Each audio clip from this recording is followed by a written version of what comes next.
দেখে আমরা বিচার করব যে এএনএম ভালো না এএনএম খারাপ, এটা একটা ক্রাইটেরিয়া হবে। একটা হবে কাট অফের উপর ভিত্তি করে, medium of study, course duration, salary, educational aspect, career option এবং কারণ হচ্ছে পড়াশোনার কোনো এজ হতে পারে না। এটা যেহেতু একটা পড়াশোনাকে কোনো এজ ব্যারিয়ার দিয়ে যা এইটা আজ থেকে 3 বছর আগের যদি তুমি দেখো এএনএম এর কাট অফ ছিল লো, কিন্তু বর্তমানে এএনএম এর কাট অফ হয়ে গেছে। আমার মন বলছে 86 প্লাস এএনএম এ পেতে হলে একজন জেনারেল ক্যান্ডিডেট, জেনারেলের হিসাবে আমি বার করবো আপাতত। হাই আমরা এখানে দেখতে পাচ্ছি কি তোমাকে 40 বছর এর সাথেই কাটাতে হবে, যেই পোস্টে ঢুকবে সেই পোস্টে। আর স্যার কাজের চাপ তো খুব একটা নেই বোধহয়। হেলথ সেক্টরে সবথেকে বড় কাজের চাপ যদি থাকে, যেগুলো সবথেকে টিপিক্যাল কাজ এএনএম দের দিয়ে করানো।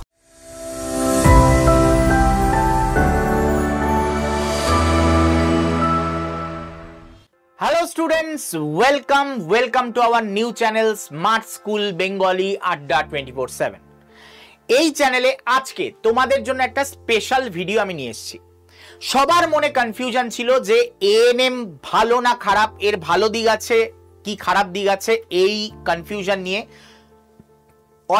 অনেকে আমাকে মেসেজ করেছিল পার্সোনালি, এবং তাছাড়াও কমেন্ট বক্সে আমি এই কনফিউশন দেখতে পাচ্ছিলাম যে এএনএম করা ভালো না জিএনএম করা ভালো এই নিয়ে।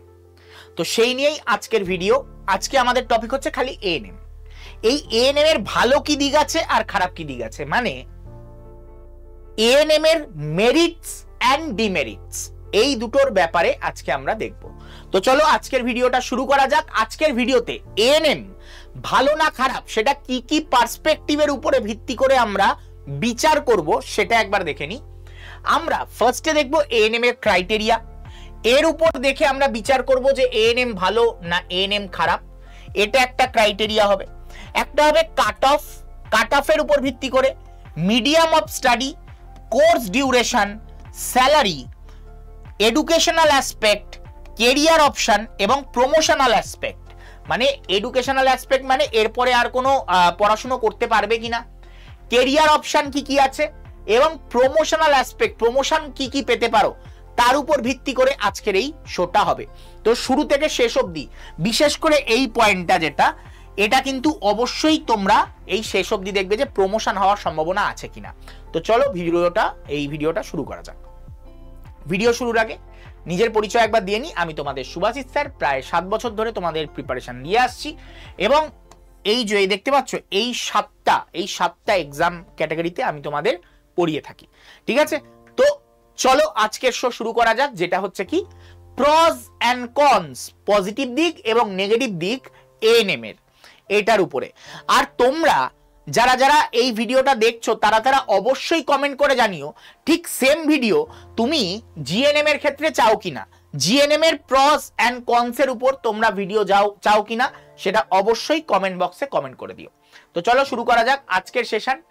এএনএম এর ফুল ফর্ম আশা করি তোমরা এতদিনে জেনে গেছো, অক্সিলারি নার্সিং মিডওয়াইফারি। এবং এই কোর্সটা দেখতে পাচ্ছ, এটা একটা সার্টিফিকেট কোর্স, অনেকে বলে এটা ডিপ্লোমা, কিন্তু এটা সার্টিফিকেট কোর্স। স্যার ডিপ্লোমা কোনটা? জিএনএম হচ্ছে ডিপ্লোমা। এইবার এইটা পাওয়ার জন্য তোমাকে এই পরীক্ষাটায় বসতে হয়, যেটা WBJE অর্গানাইজ করে এএনএম জিএনএম এর এন্ট্রান্স, সেই পরীক্ষায় তোমাকে বসতে হয়, যেটা আগামী 2025 সালে হবে। তোমার ওই ধরে নাও জুলাই আগস্ট এরকম নাগাদ টাইমে পরীক্ষা হওয়ার সম্ভাবনা রয়েছে। এইবার চলে আসছি এএনএম। এই এএনএম এর ব্যাপারে কোন পয়েন্টটা নিয়ে, যে এর ক্রাইটেরিয়া কি। দেখো এর ক্রাইটেরিয়া, প্রথমত তোমাকে ইন্ডিয়ান হতে হবে, দ্বিতীয়ত এইচএস পাস হতে হবে, এবং তৃতীয়ত তোমার টোটালে 40% থাকতে হবে। আগে ইংলিশেও 40% থাকতে হতো, সেই ক্রাইটেরিয়া কিন্তু তুলে দিয়েছে। এবং থার্ড ক্রাইটেরিয়া হচ্ছে তোমার এজ, যেটা আগে ছিল 17 থেকে 35, সেটা করে দিয়েছে 17 থেকে নো আপার লিমিট। আমার মনে হয় নো আপার লিমিট থাকাটা এই কারণে জরুরি, কারণ হচ্ছে পড়াশোনার কোনো এজ হতে পারে না। এটা যেহেতু একটা পড়াশোনাকে কোনো এজ ব্যারিয়ার দিয়ে জাজ করা যেতে পারে না। তো আমার সেই ক্ষেত্রে মনে হয়েছে এটা খুব ভালো একটা পদক্ষেপ, এবং এটা একটা মেরিটের মধ্যে পড়ছে। মেরিটের মানে প্লাস পয়েন্ট, তাই জন্য আমি সবুজ দিয়ে লিখেছি এটা একটা প্লাস পয়েন্টের মধ্যে পড়ছে, যে আপার এজ লিমিট কোনো কিছু নেই, এবং ইংলিশেরও মার্কস ক্রাইটেরিয়া নেই, এবং টোটাল মার্কস ক্রাইটেরিয়াও খুব কম, প্রায় 40%। এইবার চলে যাই হচ্ছে নেক্সট পয়েন্টে আমরা দেখতে পাচ্ছি এখানে সামনে স্ক্রিন আছে, আমি তাই জন্য এদিকে তাকাচ্ছি, বারবার পিছনে তাকানো সম্ভব হয় না, যে হাই কাট অফ। এএনএম এর হাই কাট অফ, এইটা আজ থেকে 3 বছর আগের যদি তুমি দেখো এএনএম এর কাট অফ ছিল লো, কিন্তু বর্তমানে এএনএম এর কাট অফ হয়ে গেছে হাই। তার পিছনে কারণ হচ্ছে এর ক্রেজ। এর ক্রেজ কেন হয়েছে সেইটাও আমরা কারণ জানবো। তো আমরা দেখে নিই এই যে হাই কাট অফ কত যেতে পারে এই আসছে বছর। আমার মন বলছে 86 প্লাস এএনএম এ পেতে হলে একজন জেনারেল ক্যান্ডিডেট, জেনারেলের হিসাবেই আমি বার করবো আপাতত, যেহেতু আমাকে তাড়াতাড়ি শোটা করতে হবে ভিডিওটা। তো জেনারেলের অ্যাসপেক্টে বলে দিলাম প্রায় 86 প্লাস, প্লাস কত +2 -2 ধরে নাও, +-2 ধরে নাও, এতটা কাট অফ যেতে পারে এইবার। আগের বারে যেটা প্রেডিক্ট করেছিলাম সঠিক গেছে, সবাই যেখানে বলছিল কম কম কম, আমি কিন্তু বেশি বলেছিলাম এবং সেটাই হয়েছিল। এই বছর এটাই হতে চলেছে, মিলিয়ে নিও খালি সময়ের অপেক্ষা। তো এইটা হতে চলেছে এইবারের এএনএম এর কাট অফ। এইবার আসছি তাহলে কি এর হাই কাট অফের জন্য এটার একটা ডিমেরিট রয়েছে, যে এই পরীক্ষায় পেতে হলে আমাকে কিন্তু বেশি খাটতে হবে, এটা একটা আমার পরীক্ষার ডিমেরিটের মধ্যে পড়ছে। তারপরের পয়েন্টে চলে যাই।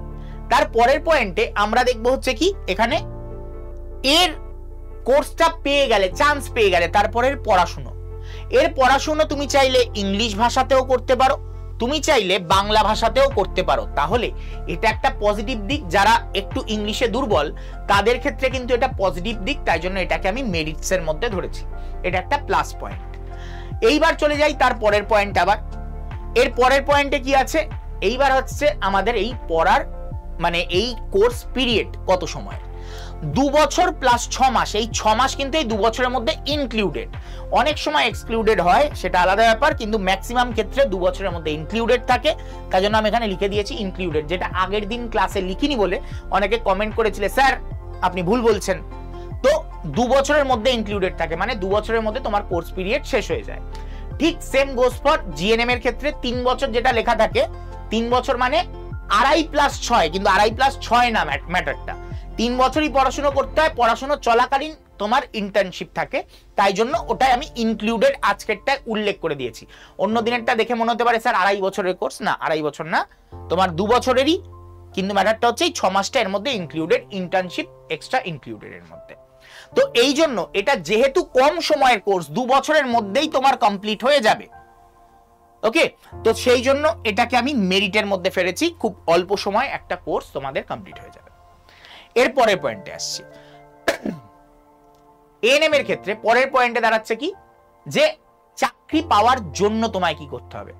তুমি এএনএম এ চান্স পেয়ে গেছো মানে আর তোমাকে কিচ্ছু করতে হবে না, তোমার সরকারি চাকরি নিশ্চিত। সরকারি চাকরির জন্য পরীক্ষা বা ইন্টারভিউ হবে না, এএনএম কোর্স পিরিয়ডের নাম্বারের ভিত্তিতেই মেরিট লিস্ট বেরোবে। সাধারণত যতগুলো এএনএম এর সিট থাকে তারাই চান্স পেয়ে যায়। তাহলে মাথায় রাখবে এএনএম এ পেয়ে গেছো মানেই তোমার সরকারি চাকরি নিশ্চিত। কিন্তু কতদিন, যতদিন গভর্নমেন্ট ভ্যাকেন্সি দেবে, যেদিন বলবে আমার ভ্যাকেন্সি নেই সেই দিন কি হবে এএনএম ছাত্রছাত্রীদের, সেটাই হচ্ছে সবথেকে চিন্তার বিষয়। এই চিন্তার বিষয়টা এর আগে কোনোদিনও মানুষের মনে আসেনি, কিন্তু বর্তমানে রাজ্য সরকারের যা চাকরির অবস্থা তার উপর ভিত্তি করে এএনএম এর পরে আর কত ভ্যাকেন্সি দিতে পারবে তা কিন্তু আমরাও জানি না, না সরকার জানে না তোমরা জানো। তো তাই জন্য এর একটা নেগেটিভ দিক আছে, কিন্তু পজিটিভ দিক হচ্ছে এটাই যে তোমাকে আর এএনএম পেয়ে যাওয়ার পর চাকরি নিয়ে ভাবতে হবে না। যতদিন তুমি যদি কলেজে চান্স পেয়ে যাও তার মানে তুমি চাকরি পাচ্ছ, 100% জব তুমি পেয়ে গেছো, ওকে। তো এইটাকে তাই জন্য আমি মেরিটের মধ্যে ধরছি, এটা এই পরীক্ষার একটা পজিটিভ দিক, ওকে। চলো নেক্সট, জিএনএম এর ক্ষেত্রে কি হয়, জিএনএমটা একবার দেখে রাখা দরকার যে কেন ওটাকে আমি মেরিট বললাম, এটাকে ডিমেরিট বলবো। জিএনএম এর ক্ষেত্রে, জিএনএম এর ক্ষেত্রে তোমার একাডেমিক মার্কস এটা ম্যাটার করে। তার মানে এএনএম এর ক্ষেত্রে তুমি মাধ্যমিক উচ্চ মাধ্যমিকে যতই খারাপ রেজাল্ট করে থাকো না কেন সেটা খুব একটা ম্যাটার করবে না, কিন্তু এইখানে কিন্তু একাডেমিক মার্কস ম্যাটার করে। জিএনএম এ 75 মার্কস একাডেমিক্স এর উপরে থাকে, তার মানে মাধ্যমিকে তুমি যদি 80 পেয়ে থাকো, 80% পেয়ে থাকো, তাহলে তুমি 10-এ 8 পাবে। তুমি যদি উচ্চ মাধ্যমিকে 80% পেয়ে থাকো তাহলে তুমি 25-এ পাবে কত, 25-এ পাবে 20, ওকে।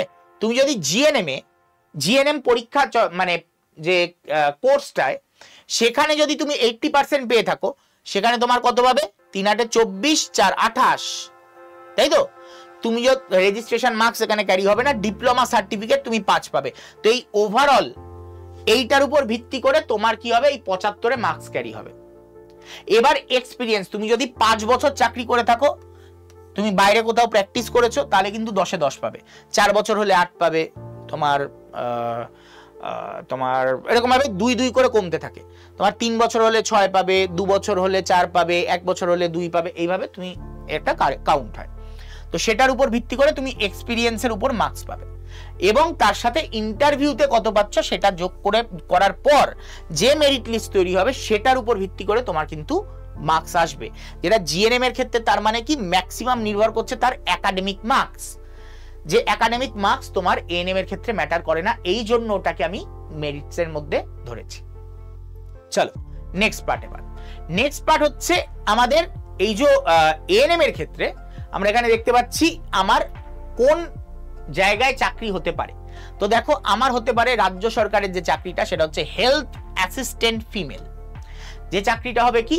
হেলথ অ্যাসিস্ট্যান্ট ফিমেল, এবং স্যালারি কত হতে পারে? 29,200। নতুন যে 3% ডিএফএ বাড়ার পর স্যার স্যালারি এত ইন হ্যান্ড যেটাকে বলা হয়। তো আমরা যে একটা পে স্লিপ পেয়েছিলাম সেটার উপর ভিত্তি করে দেখেছি 1 বছর পর থেকে, 1 বছর পর মানে ঢোকার সাথে সাথে নয়, 1 বছর পরে যে ইনহ্যান্ড স্যালারিটা পাওয়া যায় সেটা অ্যাপ্রক্স এটা 600-700 এদিক ওদিক হতে পারে, যেখানে পোস্টিং অনুযায়ী সেটা আলাদা হতে পারে, কিন্তু ইনহ্যান্ড মোটামুটি এটা পাওয়া যায়। ওকে, এইবার চলে আসছি তার পরের পয়েন্ট। তো এইটা একটা ডিমেরিটস এর মধ্যে রেখেছি। কেন রেখেছি স্যার? ডিমেরিটস এ কেন রেখেছেন?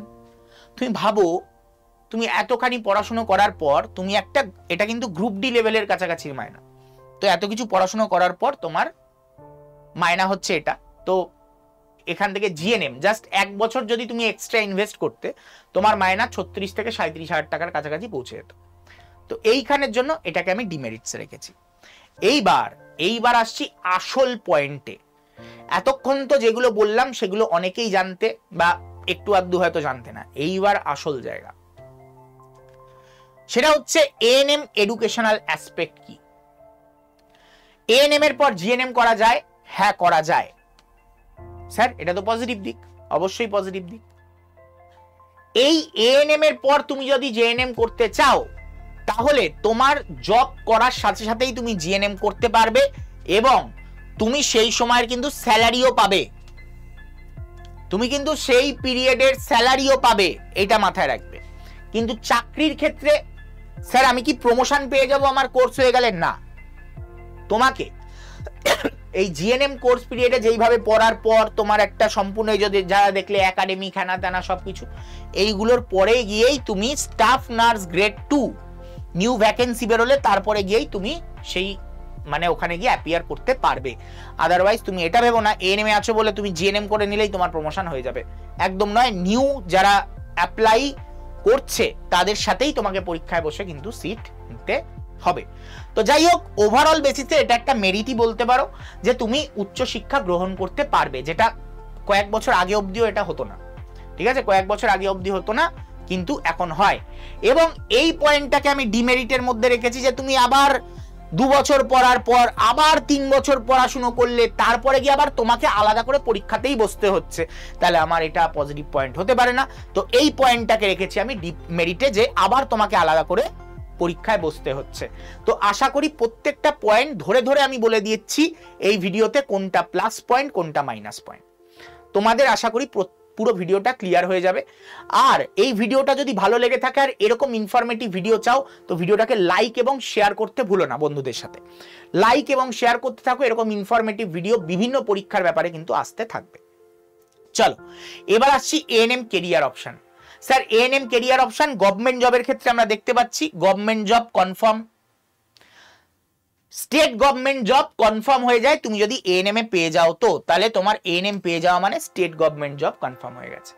এরপর হেলথ অ্যাসিস্ট্যান্ট ফিমেল, তোমার কোন র্যাঙ্কে চাকরি হয়? হেলথ অ্যাসিস্ট্যান্ট ফিমেল র্যাঙ্কে, যার স্যালারি তোমরা দেখলে ইনহ্যান্ড প্রায় 29,000 টাকা মতন আসতে পারে। তো এটা হচ্ছে তোমার মেরিট, অবশ্যই মেরিট। গভর্নমেন্ট জব পেয়ে গেলাম আমি, এএনএম জিএনএম এএনএম পেয়ে গেছি মানে, তো আমার 100% কনফার্ম হয়ে গেছে গভর্নমেন্ট জব। এটা যেমন মেরিট, এটা লং টার্মে ডিমেরিট। কেন? এর পরের পয়েন্টটা সেটা। লং টার্মে ডিমেরিট এই কারণে, সবার প্রথম যেটা, ধরো কোনো কারণে গভর্নমেন্ট এবার ভ্যাকেন্সি বার করলো না, তাহলে আমার প্রাইভেটে কি সুযোগ আছে? নেই। প্রাইভেটে এএনএম নিতে চায় না, নিলেও তোমাকে আয়ার মতন একটা জব দেবে 6,000 টাকা দিয়ে, যেটার কোনো ভ্যালুই নেই। বর্তমান সমাজে 6,000 টাকায় কি হয়? কিচ্ছু হয় না। তো তোমার 6,000 টাকায় একটা চাকরি দিলেও দিতে পারে, ধরে নাও এটা না দেওয়ারই সমান, ঠিক আছে? এটাকে ধরার মধ্যে ধরা যায় না, জাস্ট তোমাকে ওই আর কি চরম খাটাবে এবং একটা ছোট্ট একটা অ্যামাউন্ট তোমার হাতে ধরিয়ে দেবে। চলে আসো হচ্ছে সেন্ট্রাল গভর্নমেন্টে। এএনএম এর জন্য সেন্ট্রাল গভর্নমেন্ট তেমন ভ্যাকেন্সি বার করে না, শূন্য ভ্যাকেন্সি বললেই চলে। এএনএম খালি স্টেট গভর্নমেন্টের জন্যই ভ্যালুয়েবল, আর কোনো জায়গায় নয়। তো এটা একটা সবথেকে বড় ডিমেরিট। যদি কেউ বড় হওয়ার স্বপ্ন দেখছো যে আমি সেন্ট্রাল গভর্নমেন্টে জব করতে চাই, তো তোমার সেই জায়গায় কোনো সুযোগ কিন্তু থাকবে না। এরপরে আসছি সবথেকে বড় ডিমেরিট। তো এইটা একটা ডিমেরিট দেখলাম, এটাও কিন্তু একটা ডিমেরিট, ঠিক আছে? এইটাও আমাদের কাছে কিন্তু একটা ডিমেরিট, তোমরা এখানে দেখতে পাচ্ছ। ওকে, এইবার আসছি হচ্ছে পরের পয়েন্ট, সবথেকে বড়, প্রমোশনাল অ্যাসপেক্ট এএনএম দের জন্য। এএনএম দের কি প্রমোশন হয়? সবথেকে বড় প্রশ্ন সবার মনে, অ্যান্সার হবে হয়। কিন্তু কবে হবে? তুমি যদি 20 থেকে 22 বছর বয়সে যদি চাকরিতে ঢোকো, তোমার শেষ জীবন মানে যেদিন রিটায়ার করবে তার হয়তো 1 বছর আগে বা কয়েক মাস আগে হয়তো, তো হতে পারে তুমি হেলথ সুপারভাইজার হলে তোমার রিটায়ারমেন্টের সময়, তোমার সারা জীবনে কোনো প্রমোশন নেই। এইটা হচ্ছে সবথেকে বড় রিজন এএনএম কে অ্যাভয়েড করবার। যারা জানে, যাদের বাড়ির কেউ রয়েছে এই রকম সেক্টরে, তারা জানবে যে এএনএম এ কোনো প্রমোশন নেই। এএনএম এর জব হয় রুরাল এরিয়ায়। তো তোমার বাড়ি যদি শহরে হয়, তুমি মানিয়ে নিতে গিয়েই তোমার প্রবলেম হয়ে যাবে, সারা জীবন তোমাকে একটা রুরাল এরিয়ায় কাটাতে হবে। এইটা একটা ডিমেরিট। হেলথ সুপারভাইজারে তোমার প্রমোশন হতে হতে সারা জীবন লেগে যাবে। ধরে নাও 90% চান্স তোমার হেলথ সুপারভাইজার না হওয়ার, maximum no chance of promotion. কোনো সুযোগ নেই, যেইখানেই ঢুকবে ওখানেই শেষ হবে তোমার জীবন। যদিও হয় অনলি একটা প্রমোশন, যেটা health supervisor. End of your career, এইটা নিয়েই তুমি তোমার কেরিয়ার এন্ড করবে। স্যার জব, একটা সরকারি জব তো হয়ে গেল, সেটা আজকের জন্য ভালো মনে হতে পারে। আমি 20 বছর, 21 বছর, 22 বছর বয়সে আমি একটা সরকারি চাকরি পেয়ে গেছি, উফ, এর থেকে ভালো কি হতে পারে? সরকারি চাকরি পেতে তোমার মাত্র ইনভেস্ট করতে হলো 2 বছর, কিন্তু তোমাকে এটা নিয়ে সারভাইভ করতে হবে প্রায় 40 বছর। রিটায়ারমেন্ট প্রায় 62 বছর বয়সে হয়, এইগুলোর বাড়িয়ে দেয় গভর্নমেন্ট। তো 60 বছর হওয়ার কথা 62 বছরে গিয়ে হয়। যাই হোক, তো আমরা এখানে দেখতে পাচ্ছি কি তোমাকে 40 বছর এর সাথেই কাটাতে হবে, যেই পোস্টে ঢুকবে সেই পোস্টে। আর স্যার কাজের চাপ তো খুব একটা নেই বোধহয়। হেলথ সেক্টরে সব থেকে বড় কাজের চাপ যদি থাকে, যেগুলো সব থেকে টিপিক্যাল কাজ এএনএম দের দিয়ে করানো হয়, যত রিপোর্ট বানানো, হ্যাঁ না তেনা, সব উপর তলা এসে তোমার উপরে চাপিয়ে দেবে, কারণ তুমি সব থেকে নিচু তলার কর্মচারী ওইখানে। ওই সেক্টরে তুমি সব থেকে নিচু তলার কর্মচারী, তো সব দায়িত্ব, সব কাজ তোমার উপরে থাকবে। যারা লং টার্ম, আমি কখনো কোনো কাজকে ছোট করছি না, কিন্তু ছোট তো করছি না, উল্টে আমার তো মানে কষ্ট হচ্ছে এটা ভেবে যে এদের উপরে এতটা কাজ চাপিয়ে দেওয়া হয়, যেটা হয়তো এদের কাজও নয়, এনাদের কাজও নয়, তাদের সেই কাজটা চাপিয়ে দেওয়া হয় যে এটা করতে হবে। তো এই জন্য এএনএম এর ডিমেরিট রয়েছে, যেখানে জিএনএম এক ধাপ এগিয়ে এই জায়গাতে, এই জায়গা এবং আগের প্রসপেক্ট গুলোতে যেগুলোতে আমি ডিমেরিট দেখালাম, ওই জায়গাতেই জিএনএম কিন্তু এক ধাপ করে এগিয়ে।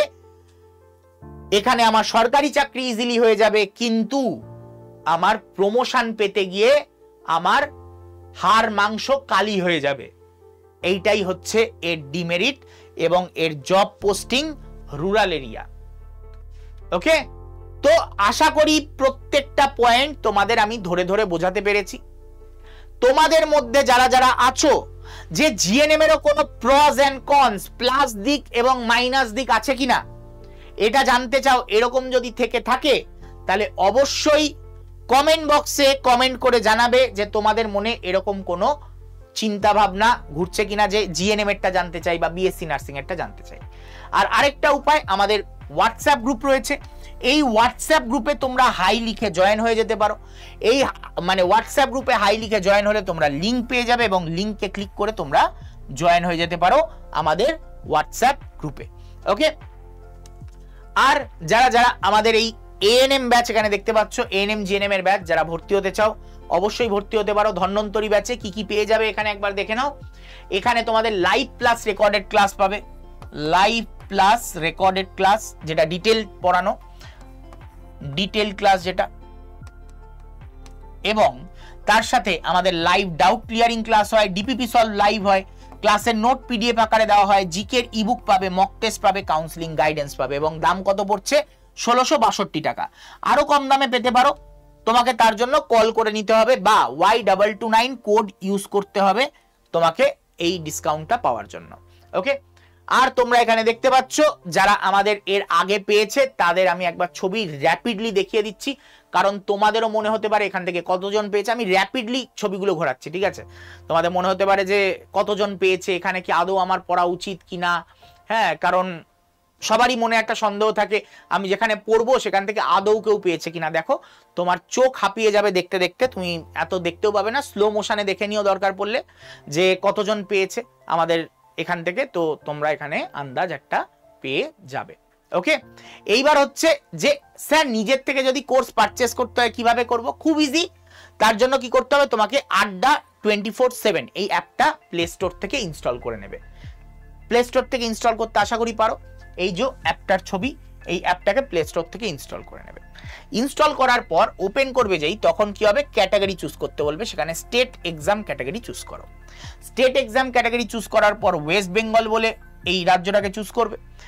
এইবার তারপরে ইংলিশে হ্যালো চুজ করবে, বুঝতে সুবিধা হয় অ্যাপটাকে। স্যার বাংলা, আমি তো বাংলায় বুঝতে সুবিধা হয় না, অ্যাপ সবসময় ইংলিশ বুঝতে সুবিধা হয়। অ্যাপ যদি বাংলায় হয়ে যায় অর্ধেক জিনিস বুঝতেই পারবে না।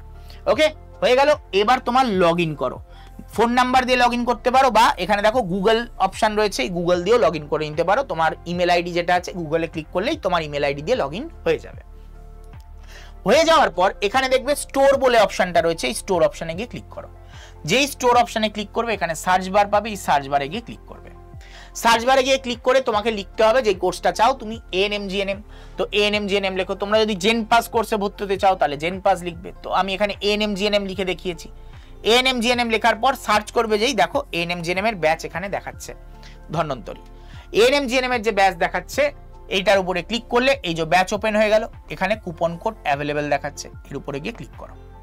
তারপরে তোমার কুপন কোড দিতে বলবে Y229, Y229 এই কুপন কোডটা দিতে বলবে, দিয়ে নিয়ে অ্যাপ্লাই করে দাও। কুপন কোড যেই অ্যাপ্লাই করতে দেওয়া হবে, অ্যাপ্লাই করে দেবে, সঙ্গে সঙ্গে দেখবে তোমার দাম কমে গেছে কোর্সের। Y229 বসানোর পর দেখো দাম কমে গেছে, এখানে যত দেখাচ্ছিল তার থেকে অনেকটাই কমে গেছে। এইবার বাই নাও করে দাও। বাই নাও করার পর তোমার কাছে পেমেন্টের অপশন আসবে, ইউপিআই বা তোমার যা যা অপশন আসে, তোমার ডেবিট কার্ড, ক্রেডিট কার্ড, সেই অপশনে তুমি যেটা দিয়ে পেমেন্ট করতে চাও পেমেন্ট করে দিতে পারো। ওকে, আর তোমরা এই দুটো টপিকের উপরেও ভিডিও চাও কিনা অবশ্যই কমেন্ট করে জানিও, বা তোমাদের মনে যদি কোনো টপিক থেকে থাকে যে স্যার অমুক জিনিসটার উপর ভিডিও চাই, তো তোমরা কিন্তু কমেন্ট করে জানাতে পারো। তোমরা বিএসসি নার্সিং এর বেস 10টা কলেজ জানতে চাও কিনা, বা প্যারামেডিক্যালের বেস 3টে কলেজ জানতে চাও কিনা, এইগুলোর উপরে কিন্তু তোমরা কমেন্ট করে জানাতে পারো। আর এখানে এই চ্যানেলটাকে এখনো যদি সাবস্ক্রাইব না করে থাকো, চ্যানেলটাকে সাবস্ক্রাইব করে নাও, কারণ এই চ্যানেলে তোমাদের জন্য রেগুলার ইম্পর্টেন্ট ভিডিও আসতে থাকবে। তো সাবস্ক্রাইব করতে ভুলো না, সাবস্ক্রাইব করো, ভিডিওটাকে লাইক করে দাও, ভিডিওটা শেয়ার করে দাও বন্ধু বান্ধবদের সাথে বা যাদের প্রয়োজন তাদের সাথে।